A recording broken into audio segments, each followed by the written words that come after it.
അശോക് കൂടി ചേരുകയാണ്. ഷംന, എയർ ഇന്ത്യയുടേതായിട്ടുള്ള ഒരു സ്ഥിരീകരണം കൂടെ വന്നിട്ടുണ്ട്. ക്യാബിൻ ക്രൂ ജീവനക്കാർ അവസാന നിമിഷം ലീവ് എടുത്തതാണ്, അസുഖം എന്ന് പറഞ്ഞുകൊണ്ട് ലീവ് എടുത്തതാണ് ഈ പ്രതിസന്ധിക്ക് കാരണമായത്. അതിന് യാത്രക്കാരോട് ക്ഷമ ചോദിച്ചുകൊണ്ട് തുടർ നടപടികളിലേക്ക് കടന്നിരിക്കുന്നു എന്നുള്ളത് ആശ്വാസകരമായ വാർത്തയാണ്. കൊച്ചി വിമാനത്താവളത്തിൽ ഇപ്പോൾ എന്തൊക്കെയാണ് സംഭവിക്കുന്നത്? അവിടെ റീഫണ്ടും റീഷെഡ്യൂളും അടക്കമുള്ള കാര്യങ്ങളിലേക്കൊക്കെ കടന്നിട്ടുണ്ടോ?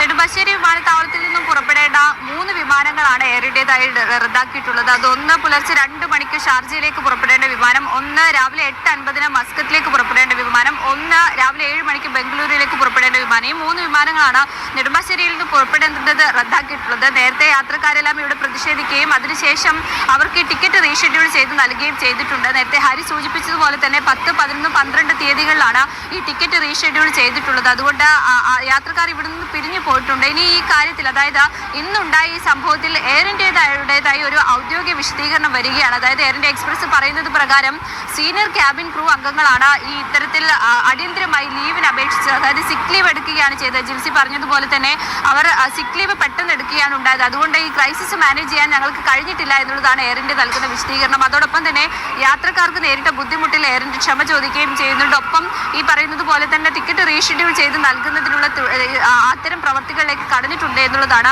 എയർ ഇന്ത്യ ഔദ്യോഗികമായി തന്നെ വിശദീകരണമായി നൽകുന്നത്. ഏതായാലും യാത്രക്കാരെ സംബന്ധിച്ച് പറയുകയാണെങ്കിൽ 8 മണിക്ക് ഇവിടെ നിന്ന് പുറപ്പെടേണ്ട ആ ഫ്ലൈറ്റിൽ 5 മണിക്ക് മാത്രമാണ് അവർക്ക് മെസ്സേജ് ലഭിക്കുന്നത്. ജില്ലയ്ക്ക് പുറത്തു നിന്നും പലരും ഇവിടേക്ക് മസ്കത്തിലേക്ക് പോകാനായി എത്തിയിട്ടുണ്ടായിരുന്നു. അവരാണ് വലിയ പ്രതിസന്ധിയിലായിട്ടുള്ളത്. അവർക്ക് നാളത്തേക്കും മറ്റന്നാളത്തേക്കുമാണ് ഫ്ലൈറ്റ് റീഷെഡ്യൂൾ ചെയ്തിട്ടുള്ളത്. അതുകൊണ്ട് തന്നെ അവർ വീണ്ടും തിരികെ നാട്ടിലേക്ക് പോയി വീണ്ടും തിരിച്ച് എയർപോർട്ടിലേക്ക് വരേണ്ട ഒരു സാഹചര്യം, അതിന് വരുന്ന ഭാരിച്ച ചെലവ്, പലരും റെന്റഡ് കാർ എടുത്തുകൊണ്ടാണ് എയർപോർട്ടിലേക്ക് വന്നിട്ടുള്ളത്. അതുകൊണ്ട് വലിയ പ്രതിസന്ധി ഇവിടെ നെടുമ്പാശ്ശേരി വിമാനത്താവളത്തിൽ ആളുകൾക്കുണ്ടായിരുന്നു. നമ്മളത് നേരത്തെ പറയുകയും ചെയ്തിട്ടുള്ളതാണ്. ഈ രാജ്യത്ത് ആകമാനം ഏകദേശം 250 ക്യാബിൻ ക്രൂകളാണ് നിലവിൽ എയർ ഇന്ത്യയുടേതായി പണിമുടക്കുന്നത് എന്നുള്ളതാണ് അറിയിച്ചിട്ടുള്ളത്. അതിൽ കൂടുതലും സൗത്തിൽ നിന്നുള്ള ആളുകളാണ് എന്നുള്ളതാണ് അറിയുന്നത്. അതുകൊണ്ടാണ് സംസ്ഥാനത്തെ എയർ ഇന്ത്യ എക്സ്പ്രസിന്റെ സർവീസുകളെ കൂടുതലായും അത് ബാധിച്ചിട്ടുള്ളത്. അതുകൊണ്ട് അതിൽ ക്രൈസിസ് പരിഹരിക്കാനുള്ള ശ്രമങ്ങൾ ആരംഭിച്ചു എന്നുള്ളതാണ് എയർ ഇന്ത്യ ഔദ്യോഗികമായി നൽകുന്ന വിശദീകരണം. തീർച്ചയായും ഏറ്റവും ഒടുവിൽ എയർ ഇന്ത്യ അത്തരം പ്രതിസന്ധികൾ പരിഹരിക്കാനുള്ള ശ്രമങ്ങൾ ആരംഭിച്ചു എന്നുള്ളതാണ്.